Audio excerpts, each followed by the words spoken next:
بسم الله الرحمن الرحیم.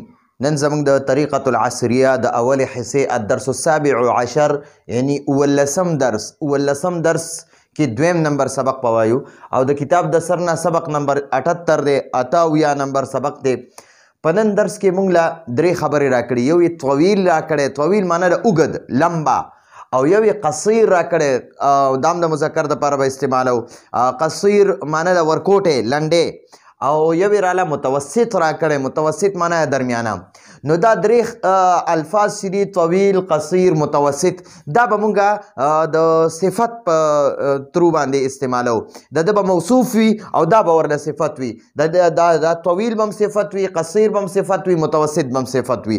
نو اول مونږ د مذکر جملې او بیا دې خوا استفهامیه یعنی سوالیه جملې دي، د هغې جوابونه دي. او دې نه پس به انشاءالله بیا مونږ د متوسط د مؤنث لپاره طویل، طویله، قصیره، متوسطه استعمالو.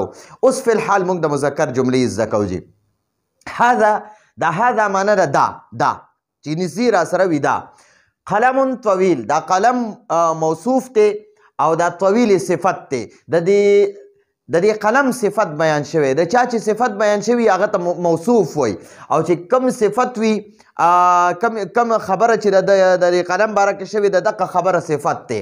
نو هذا قلم طویل، هذا قلم طویل، دا اوږد قلم دی. او ما تاسو ته مخکې ویلو چې په موصوف او صفت کې به اول مونږ چې کله ترجمه کوو نو اول به صفت وایو، بیا به موصوف وایو. په عربی کې اول موصوف وي رستو صفت وي، په ترجمه کې اول صفت وي رستو موصوف وي. ٹھیک شوه؟ هذا معنی ده دا، هذا دا قلم طویل، قلم طویل اوږد قلم دی، دا اوږد قلم دی، غټ قلم دی. هذا قلم طویل، دا اوږد قلم دی. دا به داسې به نه وي هذا قلم طویل، دا قلم اوږد دی، داسې به نه وي. دا قلم اوږد به نه وي، داسې به وي هذا دا، هذا دا قلم طویل اوږد قلم دی، اوږد قلم دی. ځکه د موصوف صفت ترجمه به د صفت طرف نه کې، د موصوف په مخ کې نه کې، د صفت په اول ترجمه کې. نو هذا قلم طویل، دا اوږد قلم دی.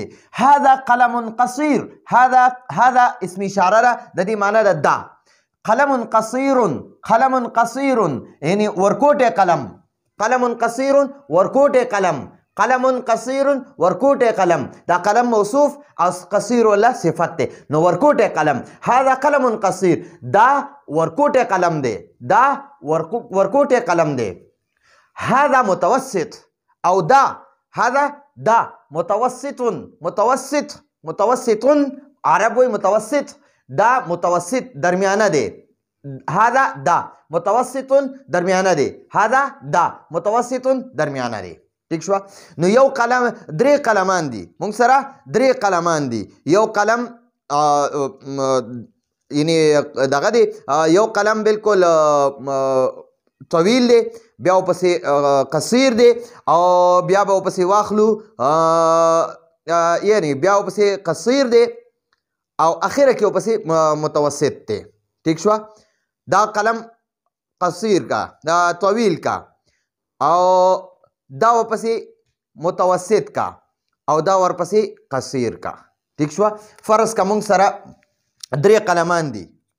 یو قلم دا دی، نو دا قصیر کا، دا طویل کا، طویل قلم دی. بیا ورپسې دا متوسط قلم دی، او دا ورپسې بیا قصیر قلم دی.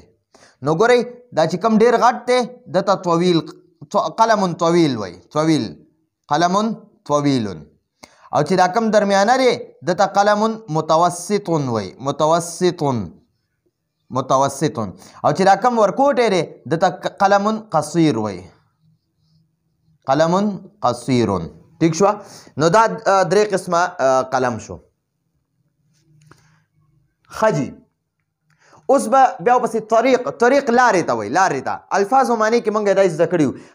هذا معنی ده دا، هذا دا طریق طویل، طریق طویل، هذا طریق، هذا طریق طویل، هذا طریق طویل. دا اوږده لاره ده، دا اوږده لاره ده. هذا دا طریق طویل، اوږده لاره، اوږده لاره. طریق معنا د لاره او طویل معنا د اوږده، نو اول به د اوږده د طویل معنا وکړي، وروسته به د طریق معنا کې اوږده لاره ده.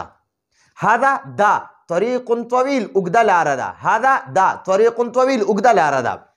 هذا دا طریق قصیر ورکوټې لاره ده. ورکوټې وړه لاره ده، لنډه لاره ده، لنډه لاره ده. هذا طریق قصیر دا لنډه لاره ده.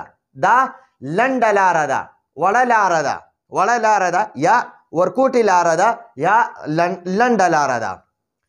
هذا متوسط دا درمیانه لاره ده. هذا متوسط دا درمیانه لاره ده. بیا راکړی دی هذا دا ولد طویل اوږد هلک دی. ولد هلک ته وایي، طویل اوږد ته وایي. نو دا هلک موصوف دی او طویل صفت دی. هذا دا ولد طویل اوږد هلک دی. اوږد هلک ولد طویل اوږد هلک دی. هذا دا ولد قصیر ورکوټې هلک دی. هذا دا ولد قصیر ورکوټې هلک دی. هذا متوسط دا درمیانه هلک دی. هذا متوسط دا درمیانه هلک دی. ٹھیک شو؟ نو قلم طویل قلم قصیر متوسط، بیا طریق طویل طریق قصیر متوسط، ولد طویل ولد قصیر متوسط. دا بیان شو. اوس موږ له استفهامیه جملې راکړي. استفهامیه معنا سوالیه جملې، سوال رانه اوس کوي. هل معنا د آیا، اردو کې وایي کیا، دا د سوال لپاره. زه تا نه تپوس کوم چې ته اوږدې که لنډې، ته اوږدې که ورکوټې. ٹھیک شو؟ نو آیا ته اوږدې، یا موږ داسې شارټکټ وایو ته اوږدې، نو هغې لپاره دا حل استعمالیږي. حل معنا د آیا. انت ته یو هلک نه تپوس کوي، وایي هل انت آیا ته طویل اوږدې؟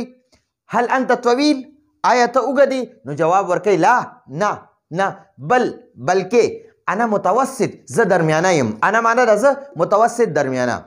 لا بل انا متوسط، لا بل انا متوسط، لا نجي بل انا متوسط، بلکې زه متوسط درمیانه یم. بیا تپوس کوي هل معنا ده آیا. زمیل دوست ته وایي او کا معنا ده ستا. زمیلوکا ستا ملګری. هل زمیلوکا آیا ستا ملګری. قصیر اوږد دی، لنډې دی. هل آیا زمیلوکا ستا ملګری قصیر لنډې دی، ورکوټې دی. آیا ستا ملګری ورکوټې دی یا لنډې دی؟ نعم او جی. هو معنا ده هغه زمیل یادوي، ستا هغه زمیل یادوي، ملګری. هو قصیر. نعم او جی. هو هغه قصیر لنډې دی. نعم هو قصیر او جی هغه لنډې دی. نعم هو قصیر او جی هغه لنډې دی. اوس د نبی تپوس کوي هل جار ګاونډي ته وایي. ګاونډي ته چې خوا کې در سره کم همسایه وي، خوا کې در سره یو کور وي، نو هغه کور والا ته موږ ګاونډیان وایو. ٹھیک شوه؟ همسایه هم ورته وایي. نو هل جاروکا، هل معنا ده آیا. جار ګاونډي ته وایو، کا معنا رستا. هل جاروکا آیا ستا ګاونډي متوسطون درمیانه دی، نه ډېر غټ نه ډېر ورکوټی، درمیانه قد کې دی. هل جاروکا آیا ستا ګاونډي متوسطون درمیانه دی؟ نو جواب ورکوي لا نجي بلکې هو طویل. هو هغه، دغه خپل ګاونډي طرف ته اشاره کوي. هو هغه طویل اوږد دی. لا بل هو طویل. بیا تپوس کوي هل معنا ده آیا. شارع جمشید، شارع سړک ته وایي، روډ ته وایي. هل شارع جمشید آیا جمشید روډ قصیر ورکوټی دی یا لنډ لار ده، یعنی جمشید روډ ورکوټی دی که غټ دی. هل شارع جمشید آیا جمشید روډ قصیر ورکوټی دی؟ لا نجي بلکې جمشید روډ، جمشید سړک متوسط درمیانه دی، نه ډېر ورکوټی دی نه ډېر غټ دی، بلکې درمیانه دی. ټیک شو نو دا زموږ سره د نن ورځې درس په الدرس السابع عشر کې اولنې یعنی دویم سبق او اول سبق کې مونږه ضروري قاعده ویله وه او ورسره مو د الفاظو معنی ویلې وې په نن درس کې مونږه طویل قصیر متوسط په جملو کې استعمال کو دا صفت کو او موصوف هم ورله بل راوړو او بیا مو ورله استفهامیه جملې وي د هغې هم جوابونه ورکړه نو دا زمونږ د نن ورځې درس راتلونکي درس پر اجازت غواړو هذا هو المرام والله اعلم بحقيقة الكلام